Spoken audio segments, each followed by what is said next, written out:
नमस्कार, मैं राखी Bhandari CCN sharp news के इस बुलेटिन में आप सभी का स्वागत करती हूं। आइए शुरू करते हैं खबरों का सिलसिला। छत्तीसगढ़ में मनरेगा योजना का नाम बदलने के निर्णय के खिलाफ कांग्रेस नेताओं ने राजधानी रायपुर में विरोध प्रदर्शन किया। आजाद चौक गार्डन स्थित महात्मा गांधी की मूर्ति के पास आयोजित इस प्रदर्शन में बड़ी संख्या में कांग्रेसी नेता शामिल हुए। प्रदर्शन के दौरान रघुपति राघव राजा राम का भजन कीर्तन भी जारी रहा, जिससे माहौल में धर्म भावना और सांस्कृतिक चेतना का संगम देखने को मिला। रघुपति राघव राजा राम। कांग्रेस नेताओं ने सरकार के इस निर्णय को लेकर अपनी नाराजगी जताई और योजना के मौजूदा नाम को बनाए रखने की मांग की। देखिए, ये धरना प्रदर्शन पूरे देश के अंदर में हर जिले में धरना प्रदर्शन हो रहा है। आम जनता कर रही है, कांग्रेस कार्यकर्ता कर रहे हैं, स्वतंत्रता संग्राम सेनानी कर रहे हैं। हमारी लड़ाई गोडसे समर्थकों से है। जो गोडसे के समर्थक लोग हैं, जिन्होंने गांधी जी की हत्या की थी, वही पार्टी उस समय तो गांधी जी की हत्या करके उन्होंने एक प्रकार से गांधी जी को खत्म करने का काम किया। उनको लगा था कि गांधी जी खत्म हो जाएंगे, लेकिन कांग्रेस पार्टी ने, कांग्रेस के, हमारे भारत के संविधान ने गांधी जी को आज तक जीवित रखा है और जीवित रखेंगे। आज वो लोग प्रयास कर रहे हैं कि मनरेगा एक ऐसी योजना जो रोजगार गारंटी देती है। 100 से ज्यादा दिन की यूपीए सरकार में, मनमोहन सिंह जी की सरकार में वो योजना लाई गई थी। देश के अंदर ग्रामों से पलायन को रोकने के लिए योजना लाई गई थी। उस योजना को भी कमजोर किया जा रहा है। उस योजना को भी किसी न किसी तरीके से प्रयास किया जा रहा है कि खत्म किया जाए। उसी के तहत उन्होंने पिछले 12 साल का रिकॉर्ड है तो 100 दिन की रोजगार के जगह में मात्र 42 दिन, लोगों को 43 दिन काम दिया जा रहा है। अधिकांश गांव में आप पता लगाएंगे तो सरकारी रिकॉर्ड। वो एक तरीका था इनका खत्म करने का। दूसरा तरीका इन्होंने अपनाया कि सीधे महात्मा गांधी जी का नाम को ही, राष्ट्रपिता महात्मा गांधी जी का नाम को ही हटा दिया। उसको हटाकर उन्होंने अपने तरीके से नाम को चेंज किया है। हमारा विरोध इसी बात को लेकर, हम यही चाहते हैं महात्मा गांधी जी का नाम स्थायी रूप से रहे, उसी नाम पर इस योजना को जाना जाए। क्योंकि एक एक बच्चा, एक एक गांव का किसान, एक एक मजदूर इस बात को जानता है कि महात्मा गांधी जी के नाम पे इनको 100 साल की गारंटी मिली है, 100 दिन की गारंटी मिली है, 100 दिन का रोजगार मिला है। तो वो उस याद को भुलाने का ये लोग प्रयास कर रहे हैं। तो मोदी जी का अपना तरीका है। जिस प्रकार से उन्होंने अहमदाबाद में उन सरदार पटेल जी के नाम पे जो स्टेडियम का नाम था, उस स्टेडियम का नामकरण को बदल के नरेंद्र मोदी स्टेडियम करवाया, अपने नाम पे करवाया, प्रधानमंत्री के नाम पे करवाया, जीते जी करवाया। ये सब जमीन में कलेक्टर गाइडलाइन की दरों में 1500% बढ़ोतरी के बाद लोगों का आक्रोश सामने आया, मगर सरकार ने अनसुनी कर दी, जिसके बाद अब लोग मजबूरी में रजिस्ट्री कराने कार्यालय पहुंच रहे हैं।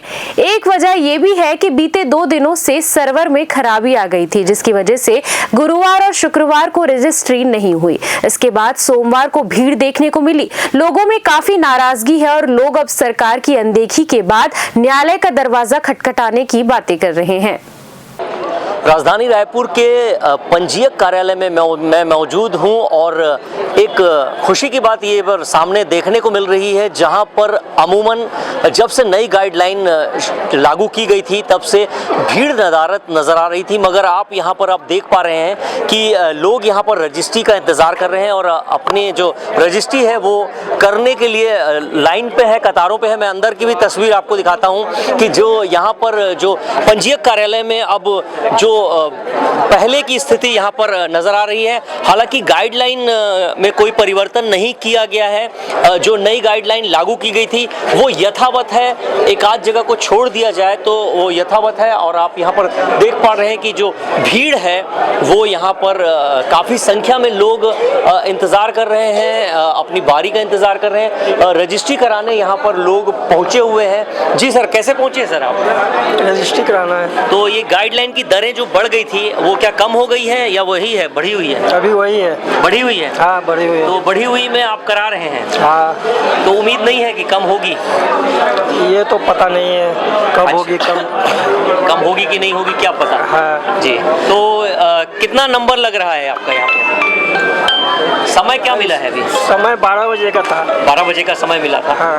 तो आप देख पा रहे हैं कि लोग अब मजबूरी में जो बढ़ी गाइडलाइन की दरों के बावजूद भी यहाँ पर रजिस्ट्री करा रहे हैं और बहुत लंबे समय से मांग थी कि जो गाइडलाइन की दरें बढ़ी है वो ज़्यादा हो गई है और इसलिए इस वजह से यहाँ पर जो हमने पहले आपको कवरेज दिखाया था तो लोग नदारत नज़र आ रहे थे, मगर अब लोग यहाँ पर अपनी बारी का इंतज़ार कर रहे हैं और बढ़ी गाइडलाइन की दरों के बावजूद भी यहाँ पर रजिस्ट्री जो है वो हो रही है, आप देख पा रहे हैं।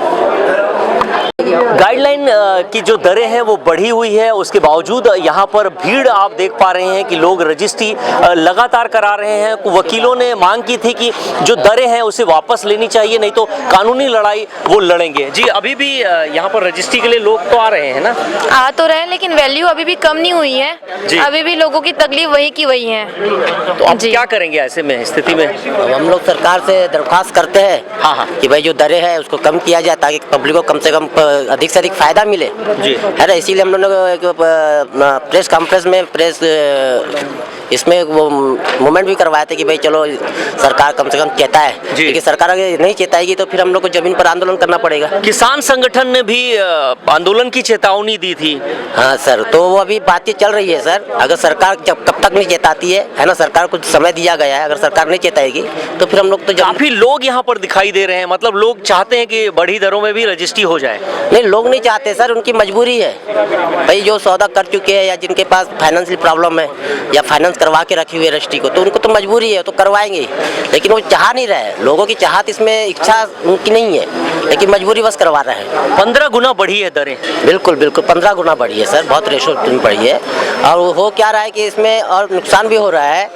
जैसे कि अगर मान लिया जाए मेरे पास कोई छोटा मोटा प्लाट हम बेचना चाह रहा हूँ तो मुझे खरीदार नहीं मिल रहा है सर जी।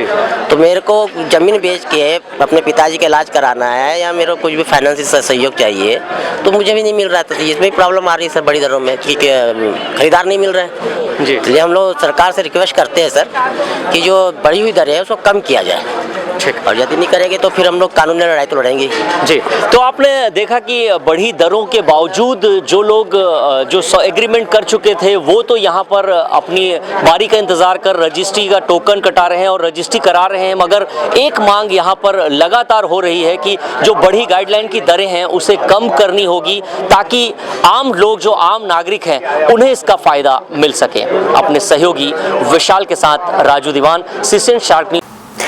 रायपुर लोकसभा सांसद बृजमोहन अग्रवाल ने सांसद खेल महोत्सव को लेकर प्रेस कॉन्फ्रेंस कर कार्यक्रम की विस्तृत जानकारी दी। उन्होंने बताया कि प्रधानमंत्री नरेंद्र मोदी के फिट इंडिया मिशन को नई दिशा देने के उद्देश्य से 29 अगस्त 2025 को सांसद खेल महोत्सव की घोषणा की गई थी। रायपुर लोकसभा क्षेत्र के अंतर्गत आने वाले 8 विकास खंडों में इस महोत्सव का आयोजन किया गया, जिसमें नवंबर माह के दौरान ब्लॉक स्तर पर प्रतियोगिताएं आयोजित हुईं। इन प्रतियोगिताओं में करीब 85,000 खिलाड़ियों ने भाग लिया। प्रतियोगिता में शामिल खिलाड़ियों को खेल किट प्रदान की गई। वहीं विजेताओं को मेडल, ट्रॉफी और प्रमाण पत्र देकर सम्मानित किया गया। महोत्सव का अंतिम चरण 23 से 25 दिसंबर तक रायपुर में आयोजित किया जाएगा। इस दौरान नेताजी सुभाष स्टेडियम, सप्रे शाला, वॉलीबॉल मैदान और JN पांडे स्कूल ऑडिटोरियम में विभिन्न खेल प्रतियोगिताएं होंगी। अंतिम चरण में करीब 2500 खिलाड़ी हिस्सा लेंगे। जी, नया साल शुरू होने वाला है, उसकी सबको शुभकामनाएं और बधाई देता हूं। बहुत दिनों बाद सबके साथ में मुलाकात हो रही है। हमारे बीच में विधायक जी सुनील सोनी जी उपस्थित हैं। हमारे सांसद खेल महोत्सव को प्रमुख रूप से लगभग 20 से 25 छत्तीसगढ़ के जो अच्छे खिलाड़ी रहे हैं, जो कॉलेज में, स्कूलों में खेल के इंचार्ज रहे हैं, ऐसे सब लोगों ने मिलकर सांसद खेल महोत्सव को सफल बनाया। 29 अगस्त से सांसद खेल महोत्सव शुरू हुआ था। इसमें सिमगा, भाटापारा, बलौदाबाजार, झरसीवा, अभनपुर, आरंग, तिल्दा और साथ में रायपुर नगर निगम क्षेत्र को 4 भागों में बांटकर, ऐसा 9 ब्लॉक में बांटकर और 4-4 जगह 36 स्थानों पर सांसद खेल महोत्सव का आयोजन हुआ पूरे लोकसभा क्षेत्र में। और उसमें कुछ ब्लॉक में तो 10,000 से ज्यादा खिलाड़ियों ने उसमें पार्टिसिपेट किया है। कुल 85,000 खिलाड़ियों ने इसमें भाग लिया। और ये जो 85,000 खिलाड़ी हैं, इसमें 19 साल से कम और 19 साल से ऊपर, 19 साल से कम में एक महिला एक पुरुष, 19 साल से नीचे एक महिला एक पुरुष, ऐसे 13 खेलों का आयोजन किया। इसमें एक ब्लॉक में 52 टीमें, पहले ये 52 टीमें एक ब्लॉक में 4 जगह खेली, उसके बाद में ब्लॉक में फाइनल हुआ। अब ये पूरे 8 स्थानों से 52 टीमें 23 तारीख को, 24 तारीख को, 25 तारीख को रायपुर में बड़ा आयोजन होगा। कल इसका उद्घाटन दोपहर में 2 बजे सुभाष स्टेडियम में होगा। उसमें जो टीमें फाइनल में पहुंच जाएंगी, जीत लेंगी, उनको पुरस्कार वितरण भी होगा। 24 तारीख को शाम को 4 बजे फिर से इसका मनोज तिवारी, जो फिल्म कलाकार भी हैं, सांसद भी हैं, वो आ रहे हैं। उनका सांस्कृतिक कार्यक्रम भी होगा और पुरस्कार वितरण भी होगा। और 25 तारीख को देश के पूर्व प्रधानमंत्री, भारत रत्न अटल बिहारी वाजपेयी जी का जन्मदिन है। उस दिन प्रधानमंत्री जी पूरे देश में सांसद खेल महोत्सव का समापन करेंगे। 11 बजे दीनदयाल उपाध्याय ऑडिटोरियम में, जिसमें माननीय मुख्यमंत्री जी, प्रदेश के खेल मंत्री जी, सभी विधायक, ये सब उपस्थित रहेंगे। लगभग 5,000 खिलाड़ी कल से रायपुर में आना शुरू हो जाएंगे और उसमें 7 गेम जो हैं वो टीम के रूप में हुए हैं, 6 गेम जो हैं वो इंडिविजुअल हुए हैं। टीम गेम में basketball, volleyball, kabaddi, kho kho, rope skipping, और इंडिविजुअल गेम में body building, weight lifting, chess, fugdi, gedi और स्विमिंग। गेड़ी में तो 60-60, 70-70 साल की महिलाओं ने भी भाग लिया। इसमें कोई ये नहीं था कि सिर्फ स्कूल कॉलेज के बच्चे ही खेलेंगे। गांव में जो लोग खेल में रुचि रखते हैं, ऐसे अगर लोग पढ़े लिखे भी नहीं है, जो पढ़ाई भी छोड़ चुके हैं, उन सब लोगों ने भी भाग लिया। और पहली बार मुझे लगता है कि देश के बड़े खेल उत्सव में हमारा रायपुर लोकसभा का ये खेल उत्सव हुआ है। आप लोगों ने भी समाचार लगातार छापे हैं, कभी बलौदाबाजार का, कभी भाटापारा का, कभी रायपुर नगर निगम क्षेत्र का, कभी धरसींवा का, कभी अभनपुर का, कभी आरंग का।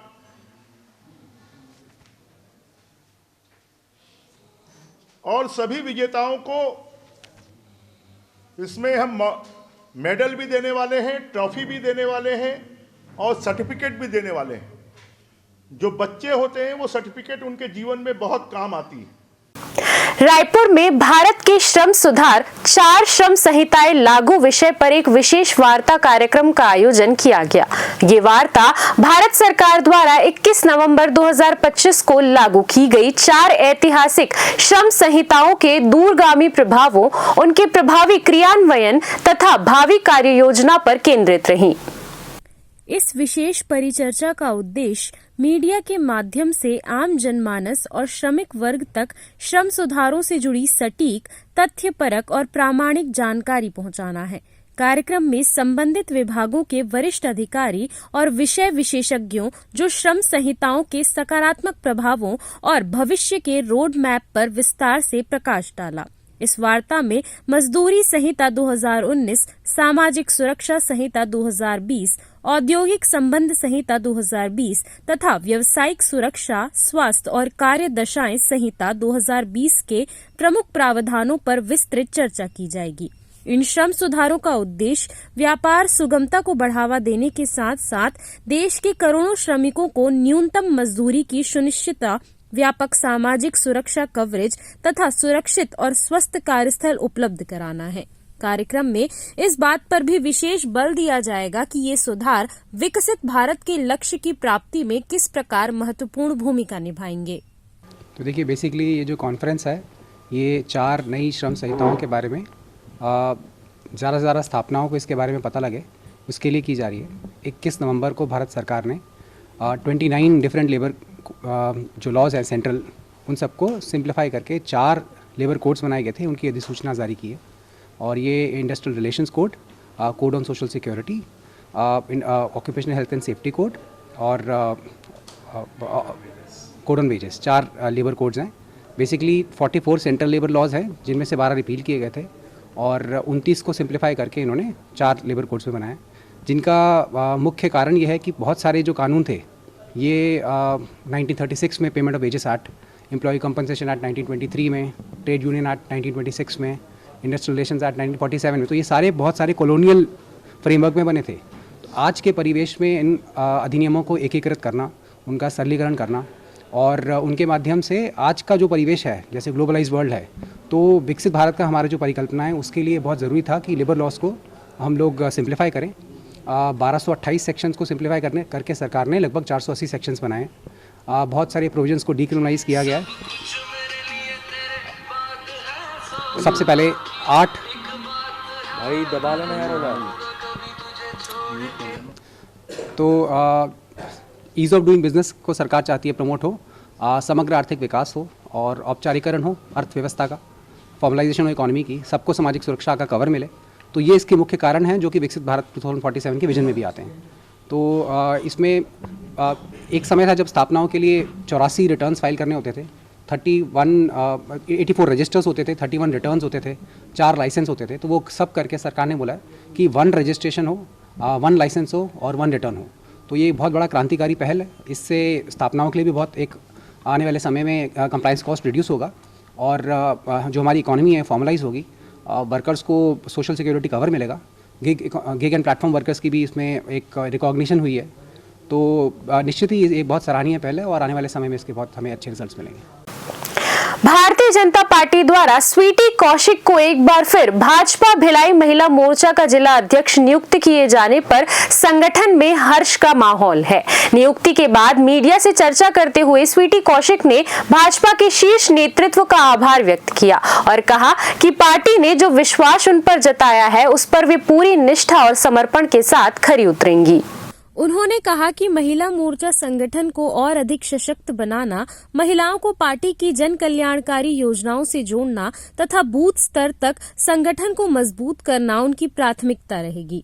स्वीटी कौशिक ने कहा कि महिलाओं की भागीदारी बढ़ाकर उन्हें आत्मनिर्भर और जागरूक बनाना समय की आवश्यकता है। उन्होंने सभी वरिष्ठ नेताओं, पदाधिकारियों, कार्यकर्ताओं और महिला मोर्चा की टीम का धन्यवाद किया। उनकी पुनः नियुक्ति से महिला मोर्चा के कार्यकर्ताओं में नया उत्साह देखने को मिल रहा है और संगठन को नई गति मिलने की उम्मीद जताई जा रही है।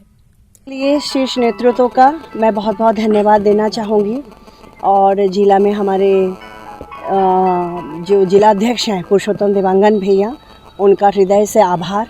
हमारी प्रदेश अध्यक्ष विभा अवस्थी दीदी, जिन्होंने ये विश्वास बनाए रखा मेरे ऊपर, उनका भी हृदय से आभार। बाकी विजय बघेल जी, हमारे सांसद जी, सरोज पांडे दीदी, हमारी भाजपा की राष्ट्रीय उपाध्यक्षा प्रेम प्रकाश पांडे जी, हमारे विधायक रिकेश सेन जी, डोमनलाल कुरसेवाड़ा गुरुजी, सभी ने जो मेरे पे जो विश्वास जगाया है, तो उसके लेके मैं बहुत बहुत हृदय से आभार व्यक्त करती हूँ उन सभी का। और मेरी जो बहनें हैं महिला मोर्चा की, सभी मंडलों की, बूथ स्तर से लेके जिला स्तर तक, और जो भाई लोग भी हैं जो हमेशा मेरा साथ दिए हैं, मेरा सहयोग किए हैं, उन सभी को मैं हृदय से आभार व्यक्त करती हूँ और धन्यवाद प्रेषित करती हूँ। छत्तीसगढ़ फिल्म विकास निगम द्वारा आज रायपुर में छत्तीसगढ़ फिल्मों का सफर कार्यक्रम का आयोजन किया गया। छत्तीसगढ़ फिल्मों ने 25 वर्षों में कितना विकास किया है, इस पर व्यापक चर्चा हुई। कार्यक्रम में मुख्यमंत्री विष्णुदेव साय भी बतौर मुख्य अतिथि के रूप में शामिल हुए। मुख्यमंत्री विष्णुदेव साय ने कार्यक्रम को संबोधित करते हुए कहा कि मैं सब निर्माता, निर्देशक और सभी अभिनेताओं को बधाई देता हूं। हम चित्रोपला फिल्म सिटी का भी निर्माण कर रहे हैं और कलाकारों के लिए जो बेहतर होगा वो करेंगे। फिल्म विकास निगम को बधाई देते हुए कहा कि 150 करोड़ रुपए की स्वीकृति फिल्म सिटी के लिए ली गई है और जल्द ही यहां के फिल्मों को उसका सीधा लाभ मिलेगा। फिल्म विकास निगम को बधाई देते हुए कहा कि 150 करोड़ रुपए की स्वीकृति फिल्म सिटी के लिए की गई है और जल्द ही यहां की फिल्मों को उसका सीधा लाभ मिलेगा। उन्होंने कहा कि विकास निगम की अध्यक्ष मोना सेन विकास के लिए अच्छा काम कर रही हैं और उन्हें मैं बरसों से जानता हूं। वह कड़ी मेहनत करती हैं और फिल्म विकास निगम का दायित्व दिया गया है। फिल्मों का बेहतर भविष्य दिखाई दे रहा है। आज छत्तीसगढ़ फिल्म विकास निगम के द्वारा रजत जयंती महोत्सव का आयोजन सुश्री मोना सेन की अध्यक्षता में आयोजित है, जिसमें मुझे भी शामिल होने का सौभाग्य मिला। इसके लिए मैं सुश्री मोना सेन और फिल्म विकास निगम का आभारी हूँ और बहुत शुभकामनाएं हैं सुश्री मोना सेन जी के लिए। उनके नेतृत्व में हमारे छत्तीसगढ़ में छालीवुड खूब विकास करे। कई पिक्चर यहाँ पर बने हैं जो बहुत फेमस हुए हैं और भूलन कांदा जैसे पिक्चर को नेशनल अवार्ड भी मिला है। और आज के इस महोत्सव में हम लोग जो छत्तीसगढ़ी फिल्म के निर्माता हैं उनका सम्मान किए हैं और आगे और भी छालीवुड को आगे बढ़ाते रहेंगे। आज छत्तीसगढ़ सिनेमा, रंगीन सिनेमा का 25 साल है और हमारे छत्तीसगढ़ राज्य जो बना है उनका 25 साल है। तो रजत जयंती के उपलक्ष्य में हम लोग यह कार्यक्रम करवा रहे हैं, जिसमें हमारे छत्तीसगढ़ की फिल्म के जितने भी डायरेक्टर, प्रोड्यूसर्स, टेक्नीशियंस हैं उनका आज हम लोग ने सम्मान कार्यक्रम रखा है। देखो, अगर ये 25 साल देखे जाए तो छत्तीसगढ़ी सिनेमा के उपलब्धि भरे 25 साल रहे। राष्ट्रीय स्तर पे बहुत विशिष्ट पहचान मिले छत्तीसगढ़ी सिनेमा ला। देश के बाहर भी फिल्म रिलीज हुए हैं, राष्ट्रीय अलंकरण मिले हैं। हम मोर जी से कलाकार, छोटे से कलाकार ला पद्म सम्मान दे देश है। तो ये सब छत्तीसगढ़ी सिनेमा के पुण्य प्रताप है।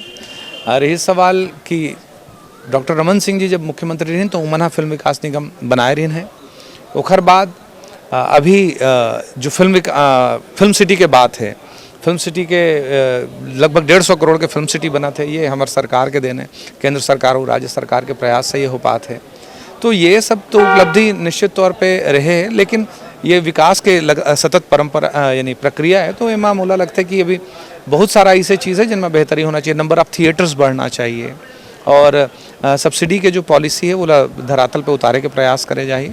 और निश्चित तौर पे एमा मुख्यमंत्री जी आश्वासन भी दे कि जो भी समस्याएं ओला मोर पास प्रस्तुत करूँ, मैं जो पॉजिटिव कदम उठाए जा सकते निश्चित तौर पर उठाए जाए। छत्तीसगढ़ी सिनेमा उद्योग ऊंच नीच उतार चढ़ाव के साथ आज 25 साल सक्सेसफुली पूरा कर ली। सब आज भी उफान में है, ऊंचाई में है, ये खास बात है।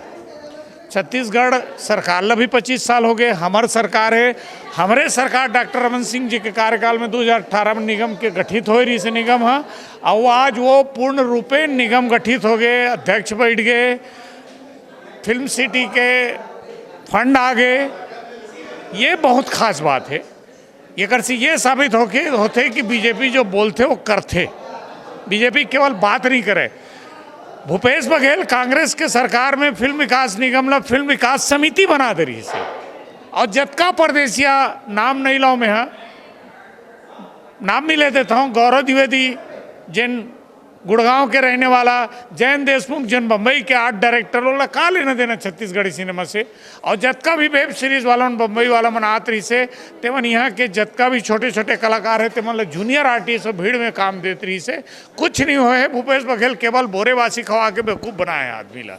हमार सरकार विष्णुदेव सरकार काम करे है, निगम के गठन करे है निगम के अध्यक्ष बने, होपफुली आगे और जो विसंगति है फिल्म नीति बनाए में भूपेश बघेल के शासन में जो नीति बनी इस फिल्म की उसमें जो विसंगति है तेला हम सब मिलके दूर करबो, मिलबो, साहब से बात करबो, सीएम साहब से दूर करवाबो। हमारी सरकार है, हम भिड़ के करेंगे। कार्यक्रम देखो, फिल्म विकास अधिनियम वाला जो है भाई पहला प्रोग्राम है ना, और बहुत अच्छा चला थे। मैं तो अभी आया हूँ, अब आगे देखन कैसे का होते। शुभकामनाएं सब लगी, अब आगे इंडस्ट्री और अच्छा बढ़ी और बहुत विकास हुई, बस यही उम्मीद है सबसे जी। संभावना बहुत अच्छा दिखा थे और मुझे ऐसा लगता है कि महिला मन आगे बढ़ना चाहिए। जैसे मैं आगे उठाया कदम कि महिला मन भी ये क्षेत्र में काम कर सकते, तो मुझे ऐसा लगता है कि छत्तीसगढ़ की हर महिला ये काम करे, जिनके अंदर भी टैलेंट है काम ना करे। और मोना दीदी जो है वो खुद एक महिला बहुत अच्छा काम कर रहे थे, तो उम्मीद है आगे भी अच्छा काम होगी। भिलाई स्टील प्लांट प्रबंधन की कथित जन विरोधी नीतियों के खिलाफ भिलाई नगर विधायक देवेंद्र यादव ने कड़ा रुख अपनाते हुए शनिवार सुबह से सिविक सेंटर स्थित शहीद स्मारक के पास 48 घंटे के भिलाई सत्याग्रह की शुरुआत कर दी है। करीब 8 डिग्री सेल्सियस की कड़कड़ाती ठंड में भी विधायक खुले आसमान के नीचे धरने पर डटे हुए हैं। देवेंद्र यादव ने बीएसपी प्रबंधन की नीतियों को अमानवीय बताते हुए कहा कि रिटेंशन स्कीम के तहत रह रहे पूर्व कर्मियों और आश्रितों के मकान किराए में की गई भारी बढ़ोतरी वापस ली जाए। उन्होंने भिलाई की लाइफलाइन माने जाने वाले सेक्टर 9 अस्पताल को निजी हाथों में सौंपने की तैयारी पर तत्काल रोक लगाने, टाउनशिप के बाजारों में दुकानदारों के लीज रिन्यूअल की प्रक्रिया सरल करने और भिलाई के नागरिकों के लिए हाउस फॉर ऑल योजना को धरातल पर उतारने की मांग की। विधायक ने बीएसपी में कार्यरत ठेका श्रमिकों और कार्मिकों के लिए न्यूनतम वेतन लागू करने की भी जोरदार मांग उठाई। सत्याग्रह स्थल पर बड़ी संख्या में पूर्व इस्पात कर्मी, ठेका मजदूर और स्थानीय व्यापारी पहुंचकर आंदोलन को समर्थन दे रहे हैं। देवेंद्र यादव ने कहा कि ये लड़ाई भिलाई के अस्तित्व और सम्मान की है। जब तक जनता को न्याय नहीं मिलेगा, सत्याग्रह जारी रहेगा। हाँ, तो आपको क्या लगता है, क्या प्लान है सर लगातार? देखिए, इनका एक ही प्लान है। इन्होंने बहुत योजनाबद्ध तरीके से शुरुआत में जो बीएसपी के अंदर के हमारे सेगमेंट्स हैं, एक एक करके उसको प्राइवेटाइज करते जा रहे हैं। वैसे भी भिलाई स्टील प्लांट के अंदर 70% चीज़ें प्राइवेटाइज हो ही चुकी है। अब जो बसाहट है उसको ख़त्म करने का प्रयास है और इसके बाद इसको जो हमारा बीएसपी प्लांट है वो पता नहीं कल को एएसपी हो जाए या कोई और नाम से हो जाए, जेएसपी हो जाए, कोई नहीं जानता। बस किसी ना किसी को ये पूरी ज़मीन बेचने का प्रयास है, ये पूरा प्लांट बेचने का प्रयास है। जिस तरीके से बाल्को का निजीकरण करके छत्तीसगढ़ के लोगों के साथ अन्याय किया गया है, छत्तीसगढ़ की जो शक्ति थी उसको छीना गया है छत्तीसगढ़ के लोगों की, वैसे ही अब बीएसपी के को भी प्राइवेटाइज करने की ये साजिश है। शिक्षा और स्वास्थ्य का क्या स्तर देखते हैं? शिक्षा और स्वास्थ्य का अब उपवास के बाद क्या अगला कदम होगा? अभी तो उपवास जारी है, अगले का पहले उपवास जारी रहेगा। आगे की बात उपवास से हो जाएगा, हल निकल जाएगा। देखिए, हल निकालना हमारा संकल्प है, संवाद हमारा संकल्प है। हम निरंतर आंदोलन में रहेंगे जब तक बीएसपी प्रबंधन, जिला प्रशासन हमसे चर्चा नहीं करता, बातचीत नहीं करता। 9 दिन 90 दिन और पूर्व कैबिनेट मंत्री ने भी चर्चा की थी। 10 दिनों का अल्टीमेटम उन्होंने भी दिया था। आपने मंच से भी कहा कि आप भी अगर कोई आंदोलन करता तो भाजपा के बैनर तले भी बैठने को तैयार। मैंने बहुत साफ कहा कि ये भिलाई शहर में सभी विचारों के लोग रहते हैं। सांसद जी और पूर्व मंत्री जी ने अपना प्रयास किया और मैं देख रहा हूं पिछले 1-1.5 साल से प्रयास कर रहे हैं, लेकिन वो पिछले जब से डबल इंजन की सरकार आई है तो सांसद जी की भी नहीं चल रही है, ना पूर्व मंत्री जी की चल रही है। हमारी सरकार थी, हम लोगों ने रजिस्ट्री चालू करवाई जो 20 साल पुराना मुद्दा था। हमने एक भी घर से लोगों को बेघर नहीं होने दिया, हमारी सरकार थी। अब डबल इंजन की सरकार आ गई है, अल्टीमेटम पे अल्टीमेटम दिया जा रहा है, लेकिन समाधान नहीं निकल रहा है, इसलिए आंदोलन पे हमको आना पड़ा। मैं आपके माध्यम से भी कहना चाहता हूं कि आपके ये अल्टीमेटम से अगर हल नहीं निकले तो आप भी आंदोलन में आ जाइए, मंच आप सजा दीजिए, हम सब आपके साथ बैठेंगे वहां पर। राजधानी रायपुर में एक बार फिर नशे से जुड़ा वीडियो तेजी से वायरल हो रहा है, जिसके बाद गृह मंत्री विजय शर्मा का बयान सामने आया है। उन्होंने कहा कि नशे के खिलाफ पुलिस की कार्रवाई 2 माह में बढ़ी है। End to end investigation police कर रही है, नशे का वायरल वीडियो को चिन्हांकित कर रहे हैं। कार्रवाई कर दोषियों को जल्द से जल्द पुलिस जरूर पकड़ेगी। गृह मंत्री विजय शर्मा ने कहा कि पुलिस हाईटेक हो रही है। छत्तीसगढ़ में पहली बार ड्रोन से पेट्रोलिंग होगी। गृह मंत्री विजय शर्मा ने जानकारी देते हुए कहा कि पुलिस पेट्रोलिंग सख्त करने की जरूरत है। अब हम ड्रोन पेट्रोलिंग की ओर आगे बढ़ रहे हैं। पुलिस चप्पे चप्पे पर तैनात रहेगी और ड्रोन से भी निगरानी की जाएगी। 2 दोस्त साथ घूम रहे हो और किसी ने किसी को चाकू मार दिया, ये बड़ी ही परेशानी वाली स्थिति होती है। इसको घटना के बाद ही पुलिस उस पर कुछ कर सकती है, लेकिन यह है कि जितने भी विषय हमारे राजधानी में कहीं हो रहे हैं, इन सारे ही बातों के लिए पुलिस की पेट्रोलिंग वो और सख्त करने की आवश्यकता है। हम ड्रोन पेट्रोलिंग की तरफ भी अब बढ़ने वाले हैं, ड्रोन पेट्रोलिंग भी शहर में लेकर आएंगे।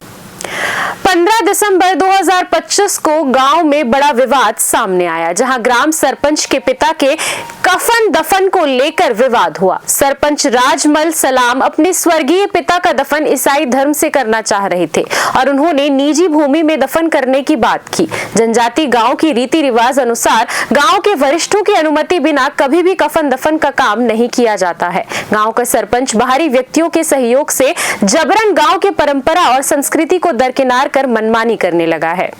इसके बाद विवाद हुआ और ग्रामीण पर बाहरी व्यक्तियों द्वारा हमला किया गया। इसे लेकर सर्व समाज बस्तर जनजाति सुरक्षा मंच ने सरकार से गुहार लगाई है और सुरक्षा की मांग की है। साथ ही साथ धर्मांतरण व्यक्तियों पर कार्रवाई की मांग की है, जो उनके साथ मारपीट कर गांव की पूरी व्यवस्था को खराब कर रहे हैं, जिसे लेकर राजधानी रायपुर में प्रेस वार्ता रखी गई। साथ ही साथ भीम आर्मी पर भी गंभीर आरोप लगाए गए हैं। उन्होंने कहा कि भीम आर्मी के पदाधिकारी गांव में हमला करने की नीयत से पहुंचे थे। देखिए, हमारा जो बस्तर है 5वीं अनुसूचित क्षेत्र है और वहाँ के सभी ग्राम रूढ़िगत व्यवस्था के आधार पर बसे हुए हैं और उस ग्रामों में आदिवासी निवास करते हैं, जो बहुत ही एक सरल स्वभाव और एक सरल व्यक्ति हैं। और वहाँ जिस प्रकार से अनेक गतिविधि जैसे धर्मांतरण जैसी जो गतिविधि चल रही है, जिससे हमारे देवी देवता, संस्कृति, परंपरा, पूजा पद्धति पर खतरा मंडरा रही है और हम समाज के लिए, हम सभी क्षेत्रवासियों के लिए यह बहुत ही गंभीर समस्या बनी हुई है और हमें इस पर चिंता है कि हम अपने संस्कृति, सभ्यता, परंपरा को कैसे बचाएं। और हमने यही बात को लेकर के हमने शासन प्रशासन से हमने मांगी रखी है कि हमारा जो भी संस्कृति है, परंपरा है, देवी देवता, पूजा पद्धति और हमारे जो समाज है उसको ही रक्षा किया जाए।